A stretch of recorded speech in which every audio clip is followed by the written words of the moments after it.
Assalamualaikum warahmatullahi wabarakatuh. Selamat datang di channel Fadilah Sholawat TV. Semoga kita senantiasa termasuk golongan umat Islam yang terus menuntut ilmu dan senantiasa mengamalkan apa yang sudah didapat. Jangan lupa untuk subscribe terlebih dahulu agar selalu mendapatkan tausiah-tausiah terbaru dari channel kami. Selamat menyaksikan. Pengalaman saya selama bersama Al-Quran tidak mungkin gagal asal kita bersatu untuk bersama Al-Quran.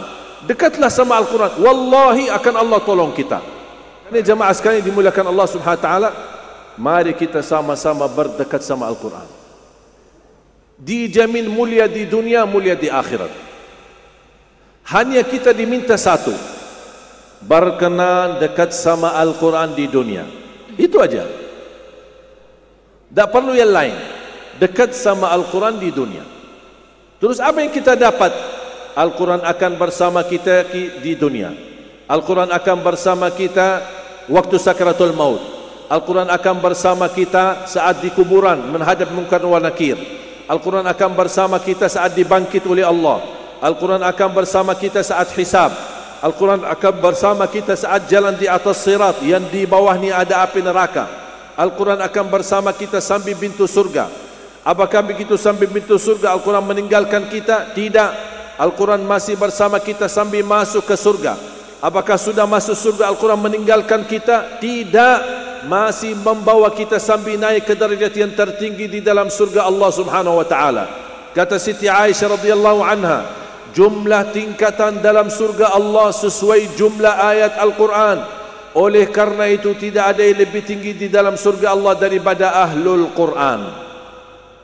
Orang yang rutin membaca, orang yang rutin menghafal, orang yang rutin memperhatikan Al-Quran, ketika dia di surga Allah menyuruhnya baca dan naik darajatmu, baca dan naik posisimu, tertil sebagaimana kamu tertil di dunia. Iqra warqa warattil kama kunta turattilu fid dunya fa inna manzilataka 'inda akhir ayatin taqra'uha. Karena darajatmu di mana kamu berhenti membaca, akan disitulah darajatmu. Berarti bagi orang yang rutin dan selalu membaca pasti naik terus. Tapi kalau yang baca cuma sebentar, naikannya juga sebentar. Tinggal kita milih, mau enggak menjadi ahli surga? Jangan orang berkata, ya Allah, bawa saya masuk surga walaupun dekat pintu tak apa-apa. Kok bahasanya begitu? Rasul menajarkan kita, idza sa'altumullahal jannah fas'aluhul firdausal a'la. Kalau memohon kepada Allah surga, mintalah derajat yang tertinggi, namanya firdaus a'la. Jangan minta yang rindah-rindah. Jangan berkata, ya tak apa-apa walaupun dekat pintu kok. Yang lebih aneh lagi, ada orang berdoa seperti ini, ya Allah, kalau ditakdirkan saya tidak masuk surga, tidak apa-apa. Kalau ditakdirkan saya masuk neraka, saya juga tidak apa-apa. Ikhlas. Kok doa apaan itu doa? Masa kita bilang begitu sama Allah? Allah senang ketika berdoa berazam, bersungguh-sungguh dalam doanya. Kita tidak maksa Allah, tapi kita diajarkan doa seperti itu. Seperti ada seorang di zaman Rasulullah berkata, Allahumma ghfirli in syi'ta. Ya Allah, ampunilah kalau engkau mau. Artinya, ya Allah, kalau dihendaki ampuni, ampuni. Berarti kalau Allah tidak mau ampuni, ada apa-apa. Gitu doanya. Rasul marah. Kalau berdoa jangan bahasa begitu, tapi berdoa berkata, Allahumma ghfirli, ya Allah ampunilah. Jangan berkata ampunilah kalau mau, kalau tidak mau tidak apa-apa. Tidak boleh macam itu. Ya Allah, bawakan saya masuk surga, saya tidak mau masuk neraka. Allah senang bisikan doa yang sungguh-sungguh. Kita memang tidak bisa maksa Allah, tapi kita berazam memohon kepada Allah Subhanahu Wa Taala. Tidak boleh kita berkata, ya Allah ampunilah kalau memang saya fantas diampuni. Mohon maaf, kita tidak fantas diampuni karena perilaku kita keterlaluan. Tapi kita memohon ampun karena Allah ahlu taqwa wa ahlul maghfirah. Allah yang memiliki keahliannya dan Allah pantas mengampuni kita, makanya kita memohon kepada Allah ampunan. Dan berita gembira, ya ibna Adam, law balaghat dhunubuka anana as-sama thumma astaghfartani la ghafartu laka ala ma kana minka wala ubali. Wahai anak Adam, kalau dosa-dosamu sampai ke lapisan langit, tapi kalau kamu selalu istighfar, aku akan ampuni semuanya dan aku tidak peduli berapa banyak dosamu. Allahu Akbar. Allah tidak peduli berapa dosa kita. Banyak orang telefon saya, keluhannya dan curhat. Aku sudah taubat, tapi dosa lagi. Saya bilang taubat lagi. Tapi sudah terlanjur dosa lagi, taubat lagi.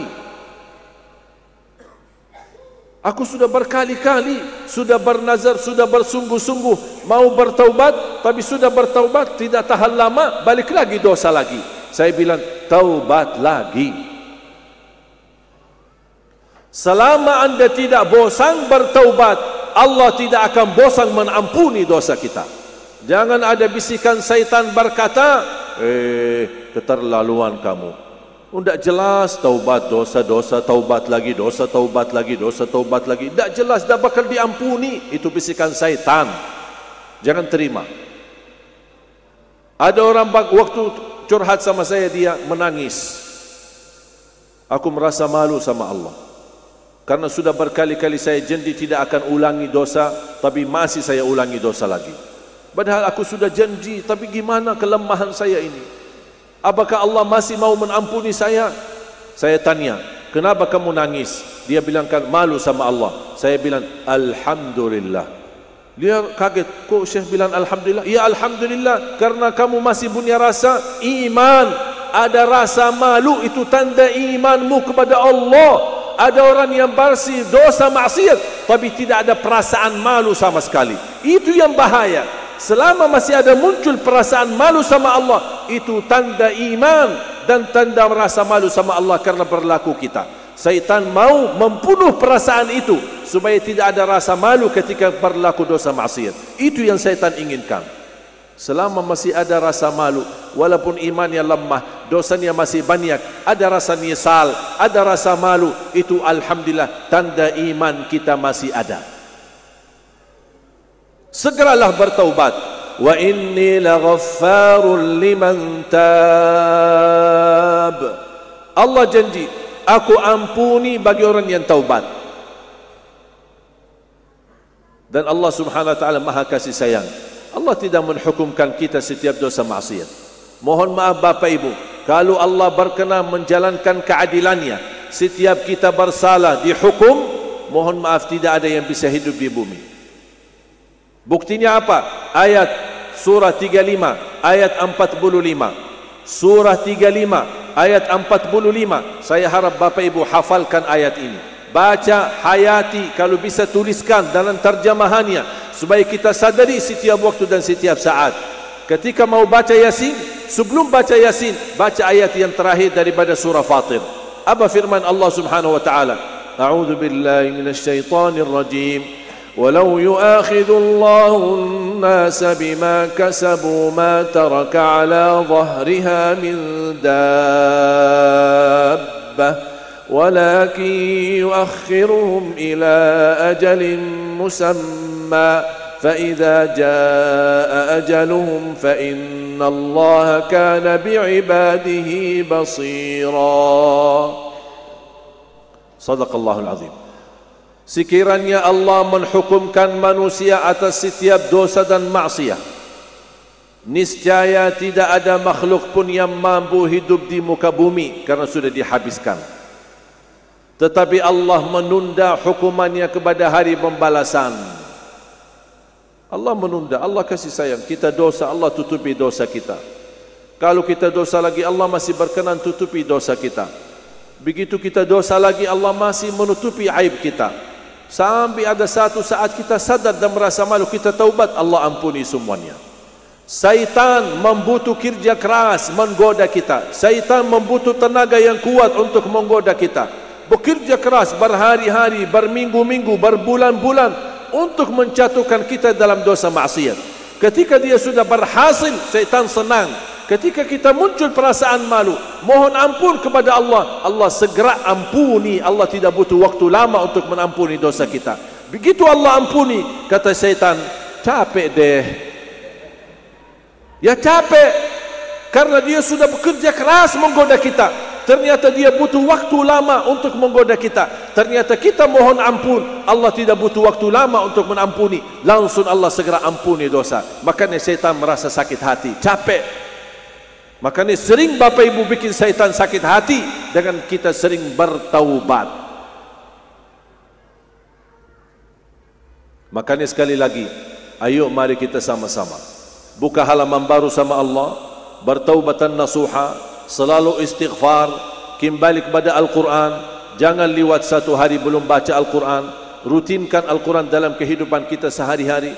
Minimal mulai harimu dengan baca Al-Quran, tutupi harimu dengan baca Al-Quran. Seperti Rasulullah SAW ketika bangun membaca 10 ayat terakhir daripada surah Ali Imran.